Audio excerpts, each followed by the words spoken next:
Hello everyone, my name is Ritesh Pandey and in this video, we'll take up a very important topic of organic chemistry. We'll talk about biomolecules, molecules which are directly related to biological or metabolic processes. And in our syllabus, the most significant biomolecules are carbohydrates. Carbohydrates, which are popularly called sugars. We'll begin with the name, why carbohydrates? Now naturally, the most important carbohydrate, the most important monosaccharide is glucose, the respiratory fuel, and glucose, which is formula C6H12O6, can be written like C6H2O6. Now an empirical formula like CXH2OX, and they look like hydrates of carbon. They look like hydrates of carbon. Now maybe the initially discovered carbohydrates, they all had an empirical formula like CXH2OX, and that is why the name carbohydrates. I repeat, they are commonly called sugars, and chemically carbohydrates are polyhydroxyaldehydes or ketones. Polyhydroxyaldehydes or ketones. Now, if they are aldehydes containing compounds, principal functional group is aldehyde, we call them aldoses.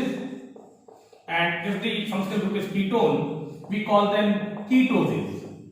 So this is a basic bifurcation. Aldehyde containing compounds will be called aldoses. Ketone containing compounds will be called ketoses. Now polyhydroxy means more than one OH. Polyhydroxy means more than one OH.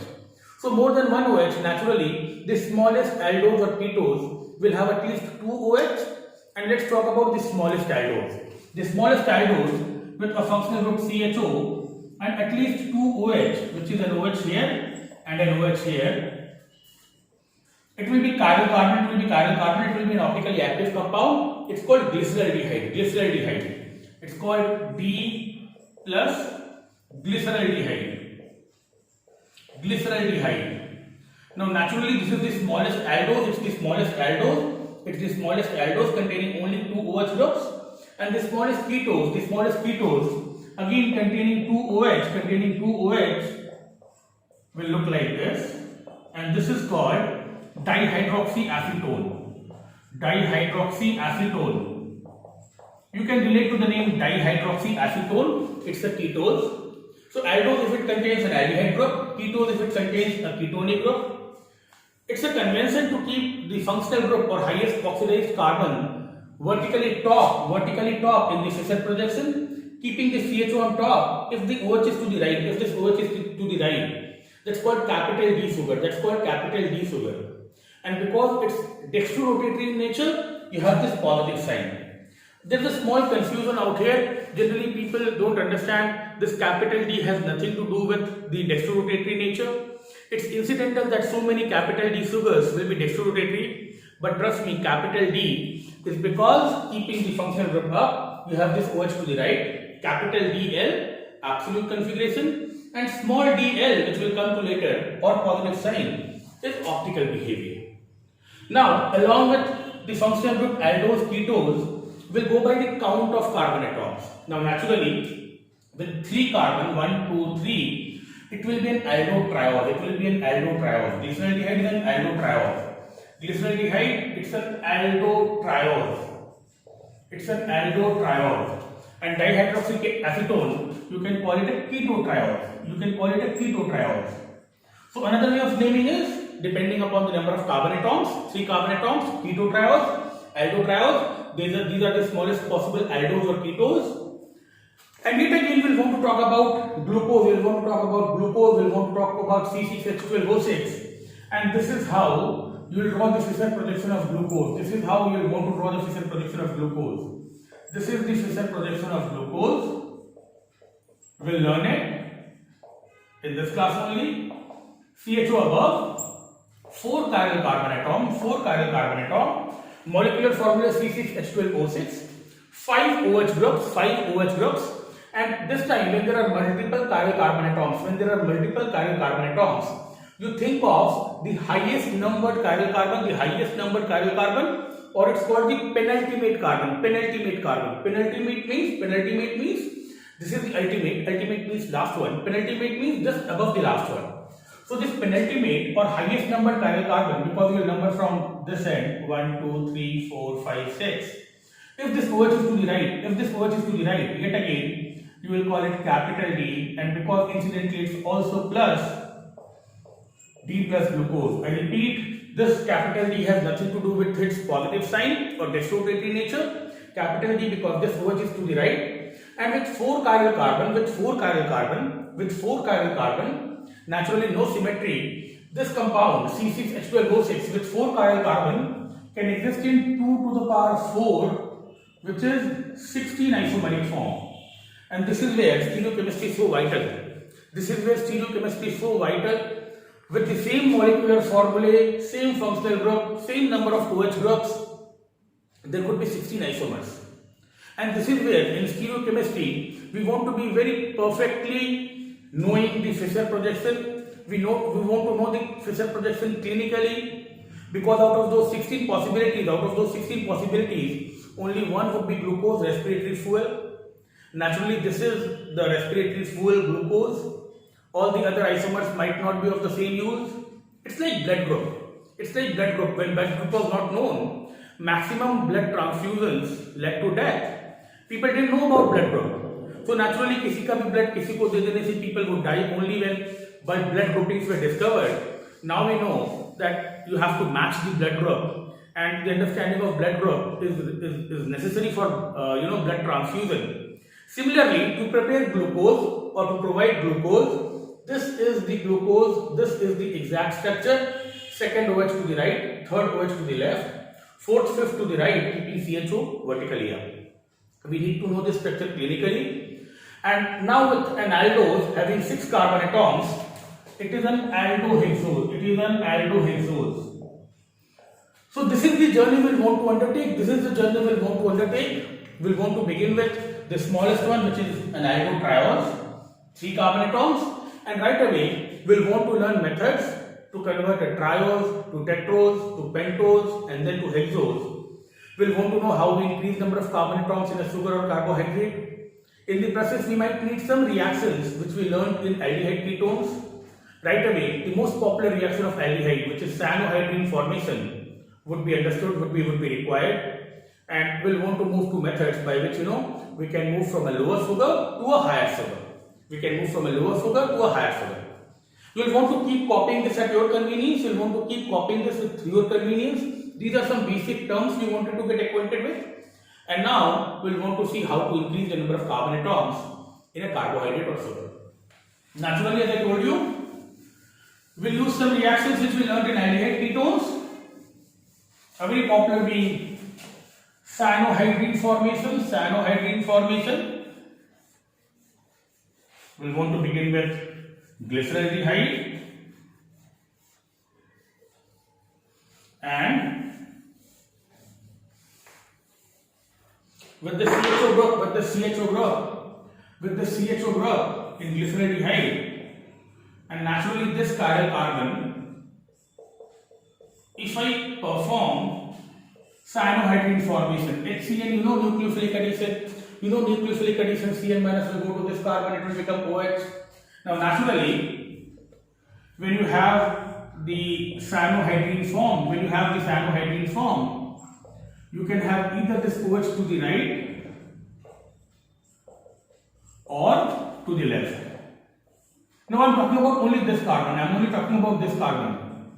the upper carbon. The lower carbon will have its chirality retained. This will have its chirality retained. Because this is not getting affected, the chain is going vertically up. Because the chain is going vertically up, this OH will be retained. This carbon was sp2 to begin with. And when this sp2 carbon is becoming sp3 carbon, when a new chiral carbon is born, the previous OH will always be to the right. This sp2, when it becomes sp3 and is chiral, when a new chiral carbon is born, you can have OH to the right as well as to the left.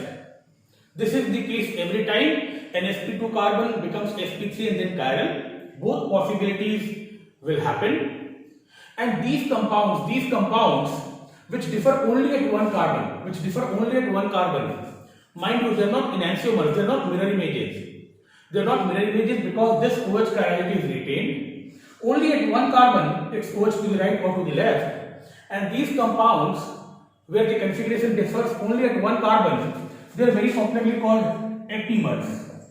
They are very popularly called epimers. They are not enantiomers. We need a new term. We call it epimers. They are epimeric cyanohydrines. They are epimeric cyanohydrines. Now, epimeric cyanohydrines, when hydrolyzed using barium hydroxide, this will convert C into COOH. So, you will get a pair of epimeric acids, and a particular method of reducing it using sodium amalgam at a controlled pH 3 to 5. So this is hydrolysis or hydration followed by reduction. COOH reduced to CHO, and this is what you get. This is what you get. This is what you get. This is what you get.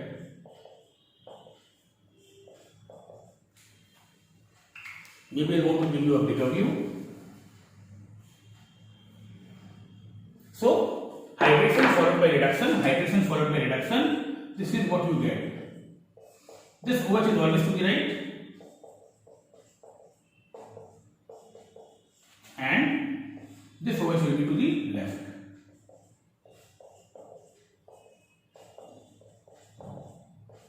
Naturally, they two also differ at one chiral carbon only. This OH is retained, this OH is retained throughout. They'll also be epimeric. But from 3 carbon, now you have come to 4 carbon. So from an aldotriose, you get a pair of tetroses, you get a pair of tetroses, aldotetroses, you get a pair of aldotetroses, you get a pair of epimeric aldotetroses because they differ only at 1 carbon. I hope the mechanism is understood. It's growing vertically here. So the lower OH configuration is retained, and the new chiral carbon is having OH to the right as to the left. You manage to convert a triose to a tetrose, and this method of increasing the number of carbon atoms, is very popularly called Killiany-Fisser method. This is Killiany-Fisser method. It's a step-up process. You increase the number of carbon atoms from triose to tetrose. We'll also want to know a little bit about a method of decreasing the number of carbon atom, a step down process. There again we'll use a few reagents. These pair of aldotetroses, when treated with bromine water, followed by H2O2, and ferric sulfate, Fe2SO4 whole thrice. This is a way of step up. This is a process of step down. It's a process of step up. This is a process of step down. The step down process, I'll tell you the name. The step down process is called rough degradation. It's called rough degradation. Naturally, the name degradation is because it's a step down process. So I've told you about two methods of increasing the number of carbon atoms and decreasing the number of carbon atoms. Maybe you will want to recall the reagents and the names for the time being. And now we know how to convert a smaller sugar to a higher sugar. The fact is, this step up, Killiany-Fisser, will always give me a pair of epimeric carbohydrates, the higher carbohydrate, and the same pair of epimeric carbohydrates on rough degradation will give me the same mother, smaller sugar. The chain grows up in step up. And again, the upper carbon is somehow degraded, the lower configuration is retained, they will give you back the same glyceraldehyde with the same configuration, that is OH to the right. So the chain grows vertically up as well as it's degraded or shortened from above. The lower OH is always retained. Now with this understanding of being able to increase the number of carbon atoms, maybe we'll want to begin with these pair of tetroses. We'll want to begin with these pair of tetroses. We'll get the corresponding pentoses, and finally the aldohexoses, one of which might be our glucose or respiratory fuel. So with this understood, and you'll want to again copy this at your convenience, let's begin the task of reaching out to aldohexoses from a pair of aldotetroses. So from D-glyceraldehyde, which is a triose, We have got a pair of tetroses. We have got a pair of tetroses. And if now I begin with these two tetroses having OH to the right, and this is having OH to the right, naturally this is to the left.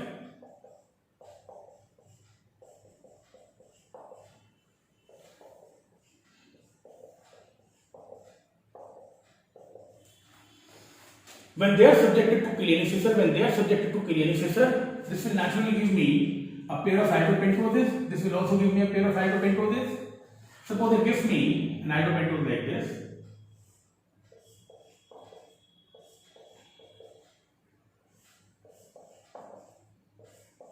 See, very deliberately I am retaining these two configurations.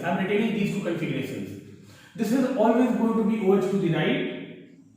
And when you talk about this aldotetrose becoming an aldopentose, I am keeping these two configurations, unaltered. And now the new chiral carbon will have OH to the right or to the left. You will also see practice convention. I'll always draw the right one first, then the left one. Naturally, for these two aldopentoses, I want to retain these two. And yet again, at the new chiral, this OH is to the right, and again retaining these two, this OH is to the left. Every time CHO at top, CH2OH below. Every time CHO at top, CH2OH below, and the rest of the species taken up by hydrogen. So finally, from glyceraldehyde, I got a pair of epimeric tetroses. This gives me a pair of epimeric pentoses. This gives me another pair of epimeric pentoses. And from 4 pentoses, I might well have 8 aldohexoses. Now, what we will want to do is maybe pause the video right now. And if you have understood how we are going about, increasing the number of carbon atom, in the sense, this time these 3 will be retained, and the new chiral carbon will have OH to the right, then to the left. Please maintain this practice, drawing right then left. Here, these 3 will be retained, then an OH to the right, then an OH to the left. So, if you have understood this, I repeat, you will want to pause the video right now. You will want to try it of your own. Draw those 8 aldohexoses. I repeat, out of which one might be, or one is going to be glucose. And then once you have drawn all those structures, you will want to resume the video and check if you have drawn it correctly or not. So I repeat, you will want to pause the video right now, try it of your own. I will be naturally, drawing it right away. You will want to pause the video, try it of your own, and then resuming the video, you will want to see if you have drawn it correctly or not. You will want to pause right away, because when I draw it, I will be drawing it in a peculiar manner. I will tell you a trick by which you can draw all those 8 aldohexoses without drawing this family tree. But before that, we will want to give it a hand. We will want to give it a try. And see how I go about drawing 8. How I go about drawing these 8 structures. How do I go about drawing these 8 structures?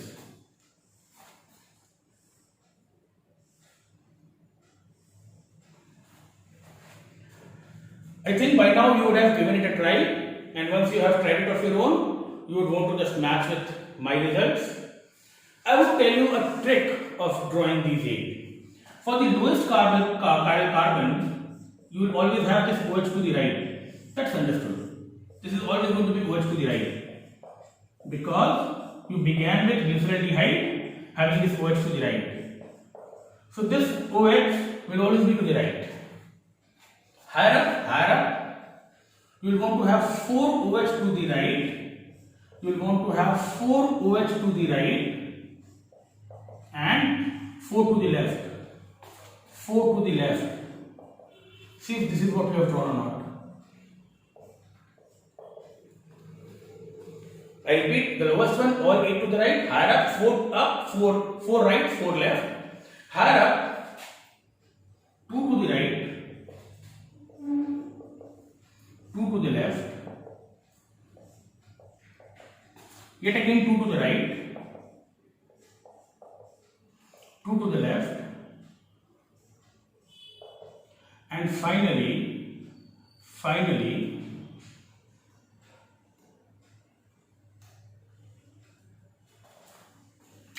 maybe I'm kind of going to give you a better view right now. So just excuse me for a moment, because in any case it doesn't take me more than 2 minutes to draw all of it.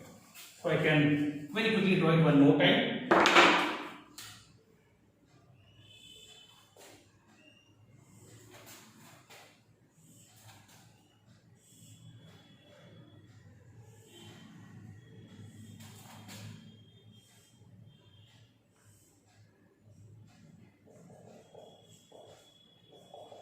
I hope this is visible. I hope this is visible. I hope this is visible.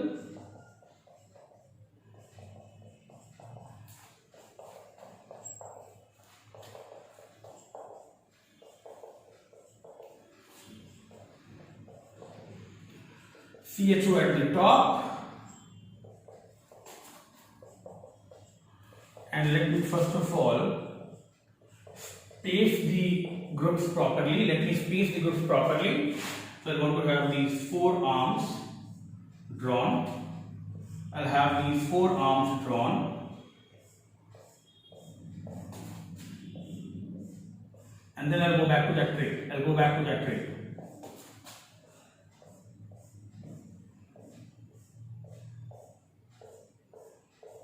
Alright. So now with this said, all the OH to the right, all these OH to the right, they are all capital D sugars, because you began with glyceraldehyde and then tetrosis with this OH to the right. Hara, 4 to the right, 4 to the right, and 4 to the left.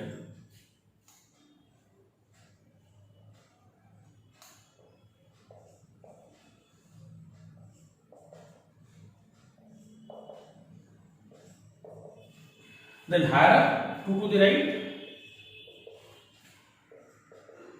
2 to the left, again 2 to the right, and 2 to the left,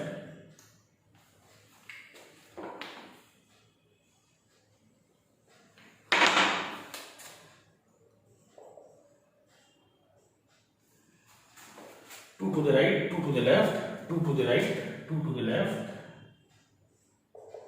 And for carbon 2, it will be right, left, right, left. I'm always drawing the right one first. Right, left, right, left, right, left, then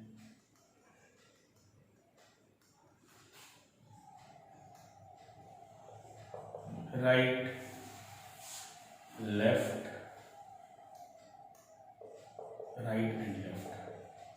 So I just got a little messy out here. You will want to excuse me for that. But I guess you have been understanding both ways of doing it, which is the way of drawing epimers. You know, the new carbon will have OH to the right, then left, right, to the left. And how do you draw all the 8 aldohydroses? How do you draw all the 8 aldohydroses?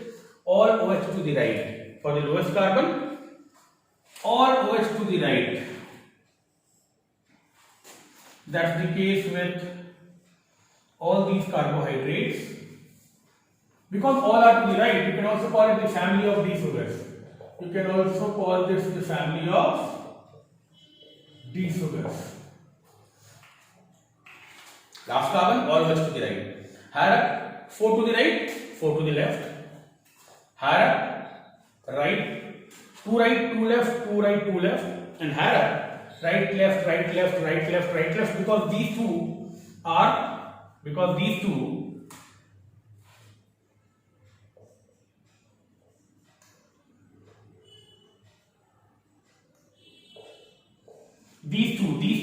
you know, coming from the same parent aldopentose, are like epimers to each other.